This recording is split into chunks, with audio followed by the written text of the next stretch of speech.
नमस्कार, मी प्रशांत सागवेकर. सर्व प्रेक्षकांना जय महाराष्ट्र. जय महाराष्ट्राच्या नवदुर्गा या नवरात्री विशेषमध्ये आज तुम्हा सगळ्यांचं पुन्हा एकदा मनापासून स्वागत.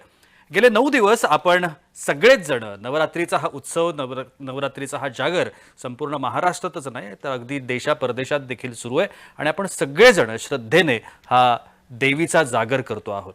याच निमित्तानं आपण आपल्या स्टुडिओमधून नवदुर्गांना आमंत्रित केलं. विविध क्षेत्रातल्या या महिला ज्यांनी त्यांच्या त्यांच्या क्षेत्रामध्ये स्वतःचं असं एक स्थान निर्माण केलं. ज्या काही समस्या, ज्या काही अडचणी त्यांना आल्या त्या सगळ्यावरती मात करत त्यांनी आपल्या क्षेत्रामध्ये स्वतःचं नाव कमवलं. आणि याच सगळ्या महिलांशी आपण या नवदुर्गाच्या माध्यमातून गप्पा मारण्याचा प्रयत्न करतोय. त्यांचं करिअर जे आहे ते करिअर आपण जाणून घेण्याचा प्रयत्न करतोय.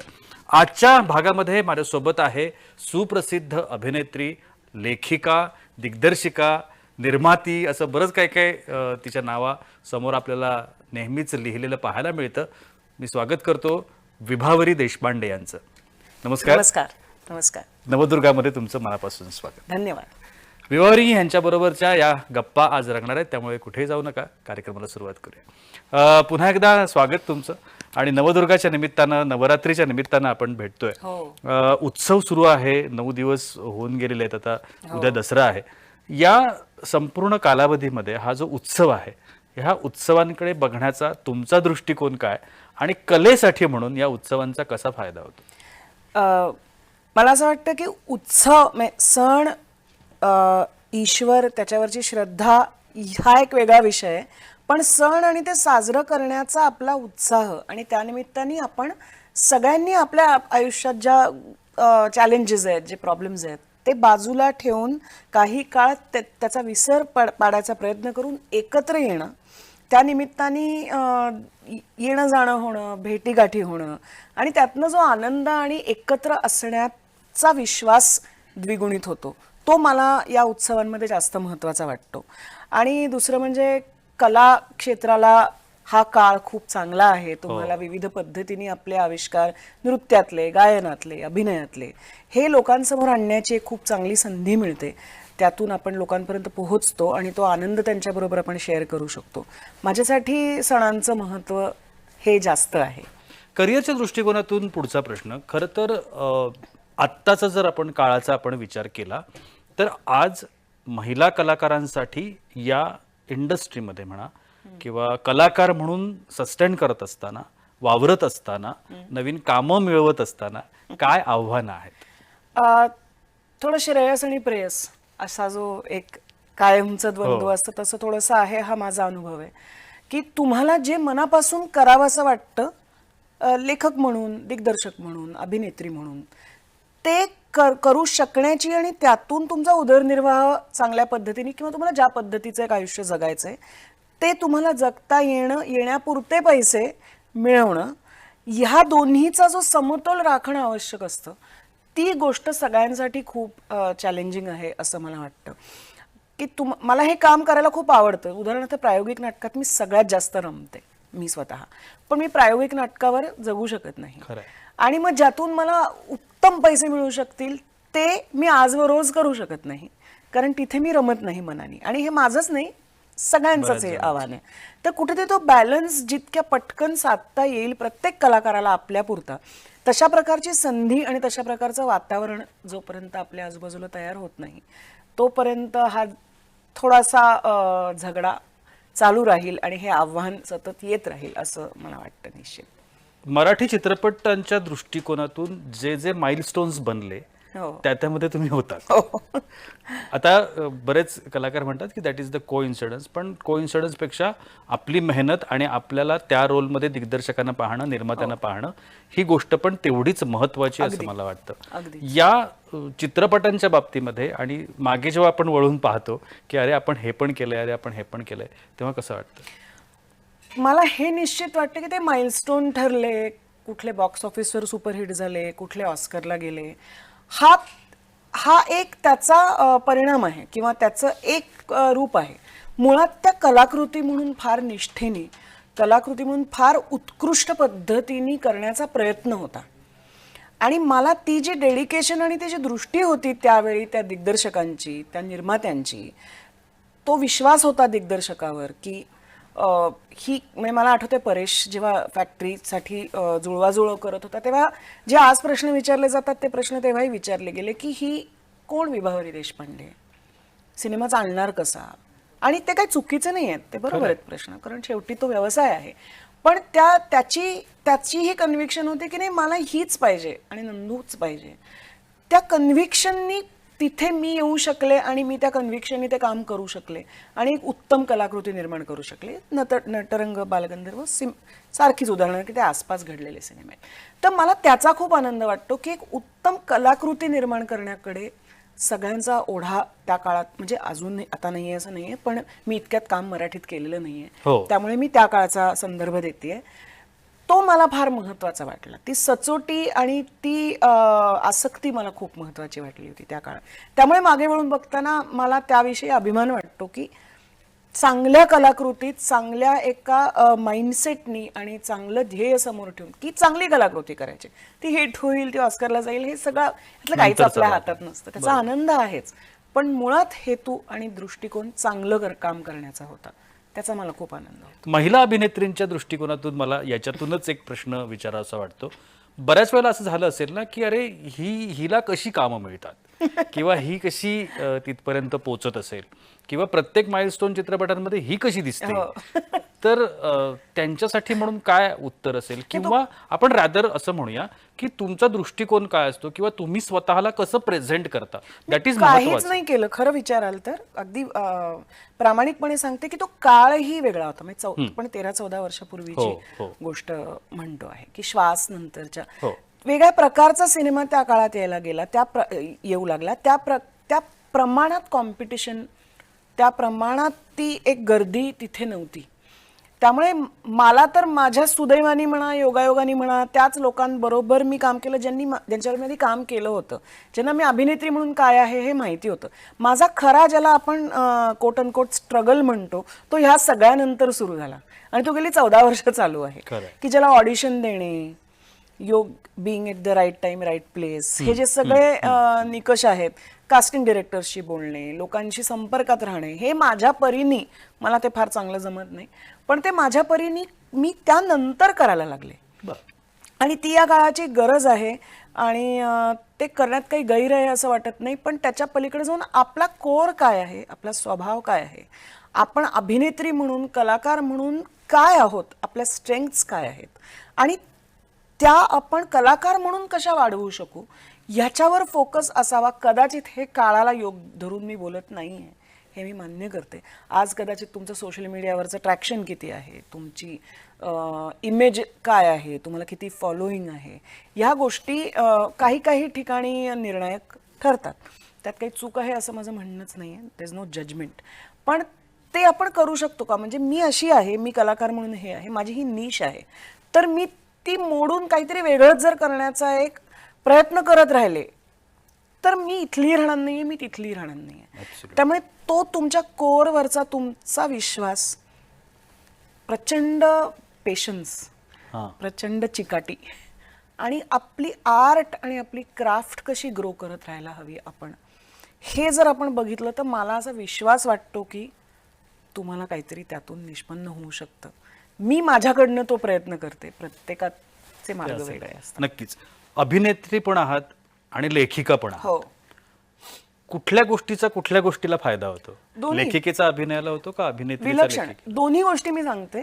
त्याचा एक क्रिएटिव्ह आस्पेक्ट पण आहे, त्याचा एक प्रॅक्टिकल आस्पेक्ट पण आहे. मी जर पूर्ण वेळ अभिनेत्री असते, केवळ अभिनेत्री असते, तर मला जे काम मिळेल ते माझ्या समोर येईल ते करणं थोडंसं अपरिहार्य झालं असतं, भाग पडलं असतं.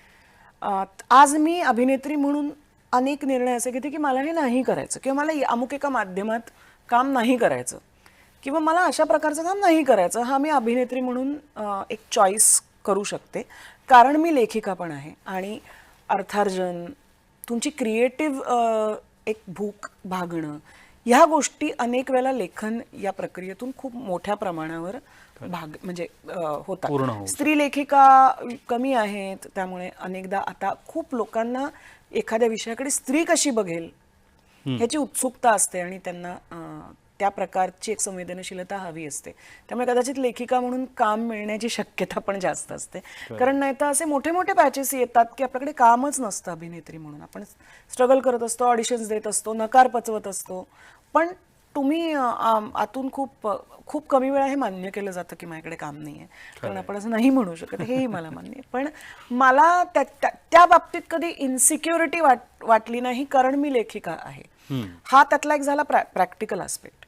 दुसरा आस्पेक्ट मला असं वाटतं की तुम्हाला जेव्हा तुम्ही लेखक असता तेव्हा तुम्हाला त्या व्यक्तिरेखेच्या, त्या गोष्टीच्या, त्या भावविश्वाच्या जवळ जाण्याची एक वेगळी संवेदनशीलता आणि एक वेगळी दृष्टी मिळते, जी निश्चितच तुम्हाला अभिनेत्री म्हणून मदत करते. भाषेवर तुमचं काही अंशी प्रभुत्व असतं, त्यामुळे तुम्ही भाषा चांगली बोलू शकता. या अनेक गोष्टी अभिनेत्री म्हणून लेखिका असल्यावर अभिनेत्रीला उपयोगी पडतात. आणि लेखिका म्हणून काम करताना असं लक्षात येतं की आपण हे परफॉर्म कसं करणार आहोत, हे वाक्य ऐकू कसं येतं, किंवा समजा माहिती असतं की ही भूमिका ही अभिनेत्री आपण लिहितोय त्या सिनेमात करणार आहे, तर मला तो सूर कळत असतो, तर तो मी लिहिताना कसा लिहीन. अशा त्या एकमेकांना कॉम्प्लिमेंटरी गोष्टी निश्चित आहेत. त्यामुळे तुम्ही तो प्रश्न मला विचारला नाही, त्याचा मला आनंद वाटला की नक्की तुम्हाला जास्त काय आवडतं. तर असं हे उत्तर देणं खूप, कारण उजवा हात डावा हात असाच आहे तो. दुसरा भाग, तुम्ही हिंदीत पण कार्यरत आहात. हो. आता लँग्वेज मधला फरक आहे, इंडस्ट्री मधला पण फरक आहे, फरक आहे. सगळ्या गोष्टी ड्रास्टिकली चेंज होतात. वेगळं आहे. तुम्ही एका बाजूला प्रादेशिक लेवलवर असता, एका बाजूला तुम्ही नॅशनल लेवलवर जाता, राष्ट्रीय पातळीवरती जाता. हो. या दोन्ही गोष्टी कशा साध्य झाल्या म्हणा, किंवा ती संधी कशी मिळाली म्हणा, किंवा ती आवड कशी निर्माण झाली? आवड म्हणजे मला सुदैवाने आपण मराठी भाषिक लोक हिंदी बोलू वाचू शकतो चांगल्या पद्धतीने. आपला तेवढा तो अडसर नसतो. हो. माझ्या सुदैवाने मी खूप काम सुरू मी 14-15 वर्षी जेव्हा मी सत्यदेव दुबेंबरोबर प्रशिक्षण घ्यायला सुरुवात केली, तेव्हा हिंदीवर ते खूप चांगल्या पद्धतीने काम करायचंय.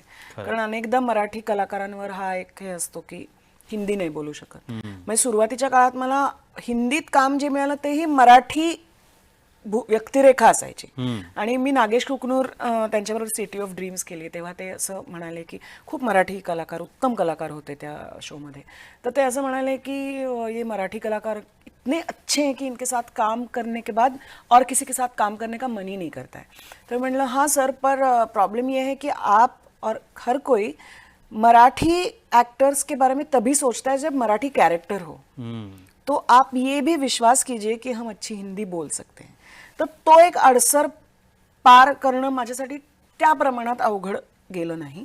दुसरी गोष्ट, मी अत्यंत ऑडिशन देणे, कास्टिंग डिरेक्टर्सना सुरुवातीच्या काळात मी कुठलाही नवा सिनेमा आला की त्याचा कास्टिंग डिरेक्टर कोण आहे, त्याचा दिग्दर्शक कोण आहे, त्याचा निर्माता कोण आहे, ह्यांना जाऊन जाऊन माझी शोरील देत होते.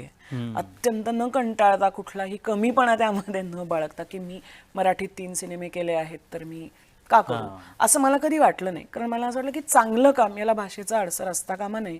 आणि तुम्ही हिंदीत काम कराल तेव्हा कदाचित तुम्ही जास्त लोकांपर्यंत पोचाल, कारण ती जास्त ठिकाणी हिंदी बघितलं जातं. सेक्रेड गेम्स अनुराग कश्यप यांनी बघितली होती. मला सुदैवाने हरिश्चंद्राची फॅक्टरी, नटरंग ह्या केलेल्या कामाचा एक पोर्टफोलिओ म्हणून, शोरील म्हणून दाखवताना उपयोग झाला. फॅक्टरी तर सर्वांनी पाहिला होता. आणि अनुराग कश्यप यांनी UTVत होते ते, जेव्हा UTVनी फॅक्टरी, म्हणजे त्यांचा खूप मोठा वाटा आहे फॅक्टरी UTVकडे जाण्यामागे. त्यामुळे अनुरागनी मी प्रॉपर ऑडिशन देऊन ते काम मिळालं. असे ऑडिशन देऊन मी सतत ऑडिशन देत असते, त्याच्यातनं काहीतरी चांगलं वर्क. सेक्रेटचा उल्लेख आला म्हणून आता पटकन विचारावं असं वाटतं, कारण OTT हा आता स्ट्रॉंग होत चाललेला प्लॅटफॉर्म आहे. म्हणजे आत्ताचा पुढच्या एक 10 वर्षांचा जर आपण विचार केला तर कदाचित इलेक्ट्रॉनिक मीडिया, चित्रपट ह्या गोष्टी बंद नसतील पडलेल्या, पण बाजूला होतील की काय अशी शंका यावी इतपत आत्ताची स्थिती आपण बघतोय. काय वाटतं की OTT प्लॅटफॉर्म्सवरचा कंटेंट आणि तिथे कशा पद्धतीच्या फिल्म्स येऊ शकतात किंवा येतात हे आपण सगळेजण ओळखतो, आपण जाणतो. कशा पद्धतीनं अनुभव असतो OTTवरचा आणि महिलांसाठी पर्टिक्युलरली मी विचार? फार उत्तम अनुभव आहे. अगदी म्हणजे मला आलेला अनुभव फार उत्तम आहे. अर्थात तिथे कॉम्पिटिशन खूप जास्त आहे, कारण मराठीत समजा मी माझ्या वयाच्या आणि माझ्या साधारण निशच्या समजा 4 अभिनेत्रींमधली एक असेल, तर माझी कॉम्पिटिशन त्यात आजूबाजूच्या 3 मैत्रिणींशी असते माझ्या. पण ती जेव्हा मी हिंदीमध्ये जाते तेव्हा 20 अभिनेत्री असतात ज्याच्यातनं मी ते काम माझ्यापर्यंत येणं, मी त्यांना योग्य वाटणं, मग त्यांचे जे काय 1 2 3 4 5 6 निकष असतील, तर त्यामुळे ते क्रॅक होणं ज्याला म्हणतो ते अत्यंत अवघड आहे किंवा इट्स अ चान्स. पण एकदा जर ते झालं तर ते माध्यम फार चांगलं आहे. त्याचं कारण 2-3 कारण आहेत त्याची. म्हणजे ते नवीन आहे, त्यामुळे ते सेन्सरशिप अजूनही नाही आहे. ह्याचे काही फ्लिपसाइड्स पण आहेत आणि त्याविषयी टीकाही होते, तो वेगळा विषय आहे. पण खूप वेगळ्या पद्धतीने तिथे कॉन्टेंटचा विचार केला जातो. खूप शांतपणे आणि खूप चांगल्या पद्धतीने तिथे काम केलं जातं. मी आत्ताच ॲमेझॉनची एक सिरीज केली, तिथे खरोखर प्रायोगिक नाटकामध्ये आपण तालमी करताना जसं म्हणतो की हे वेगळं करून बघणं, असं थोडंसं हे चांगलं आहे, पण काहीतरी वेगळं शोधून बघणं, हे वेगळं शोधून बघण्याची स्पेस, तो ठहराव, ती संधी, ती मुभा तुम्हाला वेब स्पेसमध्ये अजून काम करताना मिळते आहे. खूप वेगळे विषय हाताळले जात आहेत, खूप निर्भीडपणे विषय हाताळले जात आहेत आणि खूप चांगले लोक या स्पेसमध्ये चांगलं काम करत आहेत.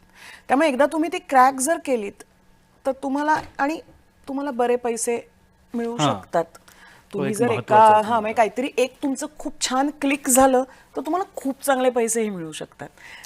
त्यामुळे मला ती स्पेस खूप आवडते आणि तिथे थोडासा जो अदरवाईज चित्रपटांच्या ह्याच्यात एक विशिष्ट प्रकारचा ग्लॅमरस चेहरा, विशिष्ट पद्धतीच्या अभिनेत्रींना काम मिळण्याची शक्यता जास्त असायची, त्याच्यापेक्षा ते चित्र तिथे खूप वेगळं आहे. म्हणजे माझ्यासारख्या अभिनेत्रींना ज्या त्या एका चौकटीत आणि त्या पठडीत बसत नाहीत त्या, आणि मग तिथे एजची पण काही लिमिट नाही की आता माझं वय वाढलंय तर आता मी कशी काम करू, हा पण मुद्दा नाही आहे. There is work for everybody. पण त्यासाठी अत्यंत चिकाटीने, पेशन्सनी आणि न थकता न कंटाळता ते प्रयत्न करत राहणं हे फार अवघड आहे आणि अपरिहार्य आहे. नक्कीच ते मी करते. दुसऱ्या बाजूला कॉम्पिटिशन तयार होते ती म्हणजे तुमच्या या सगळ्या रील्स किंवा इन्स्टा, फेसबुक या सगळ्या गोष्टींची ती एक वेगळी इंडस्ट्री तयार, वेगळं जग तयार होतंय. तर या सगळ्याकडे कसं पाहता? कारण मला नेहमी हा प्रश्न पडतो की आता ही जी सगळी मुलं आहेत, कारण त्याच्यामध्ये जर आपण बघितलं इन्स्टावरती वगैरे तर सगळी यंग जनरेशन आहे, जी आता 17-18 अगदी 13-14 वर्षापासून ते अगदी 20-21 वर्षांपर्यंत, आणि त्यांचे जे दृष्टिकोन आहेत ना ते त्याच्यावर मिळणारे जे फॉलोअर्स आहेत, लाईक्स आहेत, व्ह्यूज आहेत, त्याच्यावरती बदलत आहेत. ते आई वडिलांना ऐकत नाहीत. ते म्हणतात की मी जे करते तर लोकांना आवडतंय, मला एवढे व्ह्यूज आहेत, माझे एवढे फॉलोअर्स आहेत. सो त्याकडे कसं बघता? कॉम्प्लेक्स आहे हे खूप, अगदी खरं म्हणायचं तर. आणि मला असं वाटतं की नवीन नवीन माध्यमं येतात त्याच्याविषयी तुम्ही त्याचं स्वागत करायला हवं, ह्याच्या शंकाने. नाही तर संगीत नाटक, आजही आपण संगीत नाटकच करत असतो, म्हणजे तिथे थांबलो असतो. पण माध्यमं बदलत गेली, आपण ती माध्यमं स्वीकारत गेलो, त्याप्रमाणे आपण कलाकार म्हणून स्वतःला ॲडॅप्ट पण करत राहिलो. त्यामुळे ते वाईट आहे असं माझं म्हणणं नाही आहे, पण त्याचं तुमच्या आयुष्यातलं, तुमच्या कलाकार म्हणून तुमचं जे भावविश्व आहे ह्यामधलं तुमचं स्थान काय आहे, तुम्ही तिथे कुठे बसता, तुम्ही व्यक्ती म्हणून कोण आहात, तुम्ही कलाकार म्हणून कोण आहात, याचा प्रत्येकाने विचार करणं फार आवश्यक आहे असं मला वाटतं. म्हणजे 18-19 वर्षाची मुलगी त्या माध्यमाकडे, ते माध्यम कसं वापरू शकेल, तिथे काय करू शकेल, ती ट्रेंडिंग गाण्यांवर रील्स करू शकेल, ती वाईट असतातच नाही, ती चांगलीही असतात, मी ते करू शकते का, हे माझं व्यक्तिमत्व आहे का, किंवा हे करून मला समजा 50,000 माझे फॉलोअर वाढले तर त्यांनी कलाकार म्हणून किंवा अभिनेत्री म्हणून माझी जी कला आहे त्याच्यात खरोखर काही फरक पडणार आहे का, हा सारासार विचार प्रत्येक व्यक्तीने आपल्या संदर्भात, आपापल्या संदर्भात करावा, हे मला निश्चित वाटतं. तुमचे फॉलोअर्स खूप आहेत म्हणजे तुम्ही चांगले कलाकार आहात असं नाही. म्हणजे तुम्ही फॉलोअर्स वाढवायचे नाहीत का, तर तुम्ही वाढवा, पण तुम्ही स्वतःचीही गल्लत करून घेऊ नका की मी काहीतरी, जे काय असेल ते, जे काय करत असतील ते ट्रेंडिंग काय असेल, ती कॉफी बनवणं असेल किंवा चालू असलेल्या गाण्यांवर रील्स करणं असेल, ह्यानी तुमचे फॉलोअर्स वाढतात, आनंद माना त्याचा, त्याच्यातनं तुम्हाला ब्रँड पार्टनरशिप्स मिळत असतील, त्यातनं तुम्हाला 4 पैसे मिळत असतील, उत्तम आहे. पण you are not only that. तुम्ही अभिनेत्री म्हणून काय करताय वेगळं, तुम्ही काय प्रयत्न करताय, ह्याचा विचार सोडू नये असं मला नक्की वाटतं. मला ते जमत नाही, पण मला हे माहिती आहे की मला ते जमत नाही आणि मी ते ओढून ताणून करण्याचा प्रयत्नही करत नाही. नवीन खूप पिढी या सगळ्या संदर्भात मनोरंजन क्षेत्रात ते पहिल्यापासूनच आहे की नवीन पिढी कायम अट्रॅक्ट होत राहते, त्यांना पडद्यावरती यायचं असतं, त्यांना हिरो हिरोईन्स व्हायचं असतं. हे नेहमीच राहिलेलं आहे आतापर्यंत. म्हणजे आपण काय पिढी बदलली तरी ते काय स्वप्न बदललेली नाहीयेत, ती स्वप्न तशीच आहेत. आजच्या घडीला जे तंत्रज्ञानाचा काळ आपण सगळेजण म्हणतो, गॅझेट्सचा काळ आहे आजचा. आजच्या पिढीला यायचं असेल, त्यांनी काय करायला पाहिजे? Actually I am the wrong person to ask this question. मला मुळात असं वाटतं की समजा एखादी मुलगी लहानपणापासून किंवा ती चांगली नाचते, तर काय करतात घरी आई वडील? ते म्हणतात तिला आपण कथ्थक शिकवू, भरतनाट्यम शिकवू, किंवा काय अगदी बॉलिवूड डान्स शिकवू, काही असेल ते शिकवतात. मग ती 7-8 वर्ष ते शिकते. शास्त्रीय नृत्य, शास्त्रीय संगीत शिकणारे लोक तर वर्षानुवर्ष साधना करतात. आणि कला म्हणून त्याच्यावर त्यांची पकड आल्यानंतर, मग अरंगेत्रम झाल्यावर भरतनाट्यममध्ये ॲक्च्युली परफॉर्मन्स सुरू करतात, किंवा कथ्थक विशारद झाल्यावर तुम्ही शिकवायला लागता किंवा आणखीन काही सुरू करता. तर अभिनय पण ही पण कला आहे. तुम्ही कितीही नैसर्गिकरित्या उत्तम अभिनेत्री असाल, असं आमच्याकडे येतात ना लहान लहान मुलं, किती अगदी स्मार्ट आहे, कोणी आलं की लगेच नक्कल करते, तर ती असते पण नाही असं नाही. पण तुम्हाला ती कला शिकणं, तिचा रियाज करणं, ती अंगीभूत करणं, ही तर पहिली स्टेप आहे. तीच अनेकदा आपल्याकडे मिस केली जाते. आणि मग फोटोशूट्स करणं, ग्रूमिंग करणं, स्टायलिंग करणं, रील्स करणं, व्हिडिओ काय ते म्युझिक रेडिओज करणं, इन्फ्लुएन्सर बनून मग अभिनेत्री होणं. आणि थोडंसं दुर्दैवी असं आहे की ते चालतं पण अनेकदा तुम्हाला असं लक्षात येतं की जेव्हा काहीतरी ताकदीची भूमिका हाती येते तेव्हा ते एक्सपोज होतात तिकडे. कारण तुम्हाला कला तर जोपासली पाहिजे, तर मुळात ती कला आहे हे प्लीज विसरू नये असं मला वाटतं. कदाचित हे खूप जुनं असेल, जुना आणि अत्यंत रिग्रेसिव्ह विचार असेल माझा या संदर्भातला, पण त्याच्याशिवाय कसं, तुमची जर अस्त्रच तुमच्या हातात नसतील तर तुम्ही लढायला नुसते छान छान कपडे घालून जाणार असाल तर तुम्ही कसं लढणार तिकडे? शेवटी ती तलवारीला धार तर असलीच पाहिजे ना, त्याचे कसा शत्रू तुम्ही मारणार? जो मूळ गाभा आहे, हा, त्याचं काय करणार तुम्ही? विसरता नाहीये. आणि तो नसतो अनफॉर्च्युनेटली, थोडा पेशन्सच नाहीये. खूप छान वाटलं गप्पा मारता आल्या. खरं तर वेळेचं बंधन आहे म्हणून थांबावं लागतं. कारण तुम्ही प्रश्न इतके छान आणि मूलभूत विचारताय की ह्याच्यावर खूप मोठी चर्चा होऊ शकते. कारण नाही तर तुमचा प्रवास कसा होता हे पटापट सांगितलं जातं. So thank you so much. तुम्ही आलात, सहभागी झालात, खूप छान वेळ दिलात आणि खूप छान गप्पा मारल्यात, त्यासाठी अगदी मनापासून थँक्यू. जय महाराष्ट्राचे आणि तुमचे मनपूर्वक आभार. थँक्यू. आजच्या एपिसोडमध्ये इथेच थांबावं लागतंय. मात्र नवरात्रीच्या निमित्तानं देवीचा हा जागर असाच सुरू राहणार आहे. नमस्कार.